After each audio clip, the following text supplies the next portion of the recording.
My name is Jim DeBoer. I was 90 years old in January. I started making toys already. Well, we moved to the farm when I was 12 years old, and we had a big grove there. We didn't have too many toys yet, so I started making my own. After we moved to town, for some reason, I always wanted to make a spreader that would actually work. After I had the spreader, I had to have a tractor to pull it, and then I needed the tractor and the loader, and I just kind of kept going from there. I colored it red because I wasn't quite sure if it was going to work or not. When at the station, sometimes people would come in different things, and I'd see what they did, and I believe I can make that, so I just kind of figured this all out on myself. I just, like when I started when I was 12, I just kind of kept it going.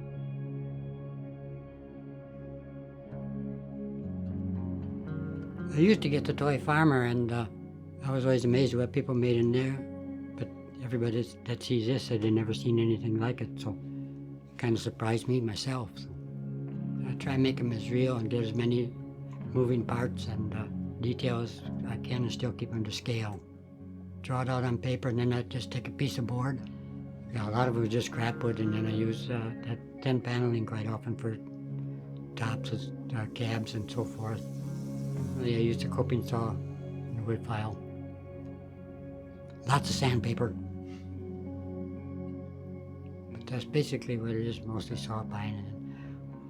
I use little nails and wire and tin once in a while, and even some paper in places. A lot of my door hinges are just paper. So I cheat a little bit here and there. I call them wood models, but I do use a few other things.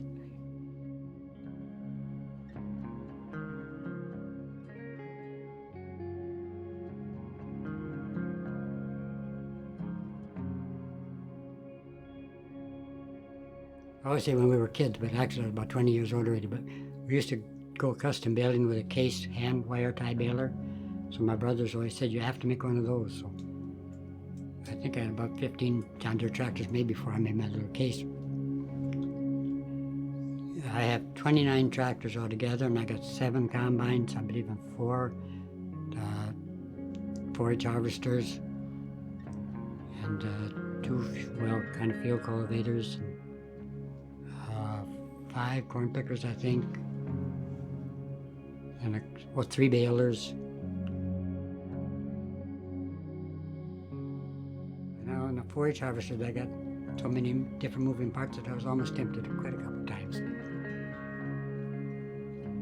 The side panels all open up, and the front opens up so you can get the knives and rollers. The cab filter comes out.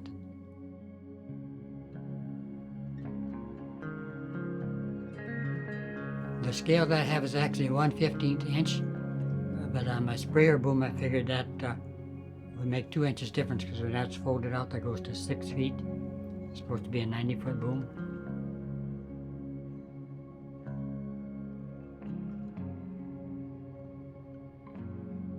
On my 2-cylinder tractors I figure roughly about 80 to 100 hours.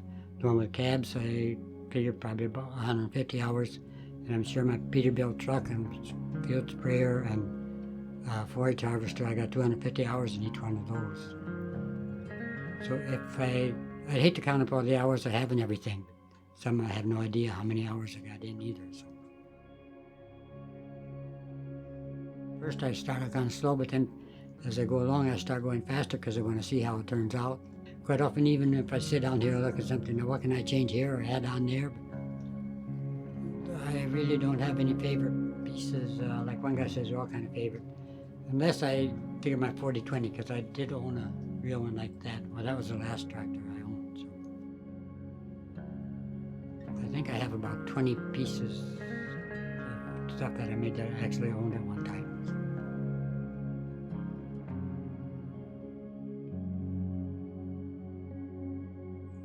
They judged me 3 years, and I won first place every year, so said, we'd like to have you come back, but it's okay if we don't judge you anymore. So I've been kind of debating whether put them in a museum or try to sell them. Someday I'll have to decide what to do with them. At my age, the recliner's starting to look a lot more tempting too, and more of a challenge to get back out of again. I do plan, I got some plans for a zero-turning lawnmower, and then I'd like to probably start with the utility-type tractors. I've been thinking of making a tractor and a grain cart for my last big combine, but the stuff is getting so big that I think I'll go to a smaller scale again. My favorite color is still green and yellow.